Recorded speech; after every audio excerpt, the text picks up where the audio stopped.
السلام عليكم ورحمة الله تعالى وبركاته. متابعينا الكرام، أهلا ومرحبا بكم. ما تنسوش تشتركوا في القناة وتفعلوا زر الجرس.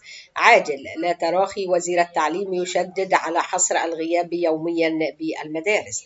عقد الدكتور رضا حجازي وزير التربية والتعليم الفني اليوم اجتماعا بمديري المديريات التعليمية من مختلف المحافظات للوقوف على تنفيذ المديريات التعليمية لتوجيهات وقرارات الوزارة بشأن انضباط سير العملية التعليمية.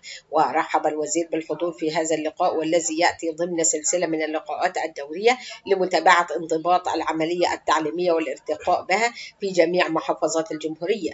وشدد حجازي وفق بيان الاثنين على تنفيذ الآليات التي تحافظ على انضباط سير العملية التعليمية، ومن بينها تفعيل الغياب الإلكتروني وحصر الغياب يوميا بالمراحل التعليمية المختلفة. وأكد وزير التربية والتعليم أنه لا تراخي في غياب الطلاب في المدارس، وضرورة العمل على جذب الطلاب للمدرسة في إطار الإجراءات المختلفة التي اتخذتها الوزارة، ومن بينها تطبيق اليوم الرياضي والثقافي بالتعاون مع وزارتي الشباب والرياضة والثقافة، والذي يسهم في اكتشاف الموهوبين والمبدعين والحرص على مواصلة تنفيذ فترات المشاهدة للقنوات التعليمية مدرستنا، والتي تضم أكثر المعلمين تمييزا وتنفيذ مجموعات الدعم المدرسي التي تضم المعلمين الأكفاء المتميزين للتدريس بها. كما شدد الوزير على مواصلة الإعلان داخل المدارس عن المواد التعليمية والتدريبية التي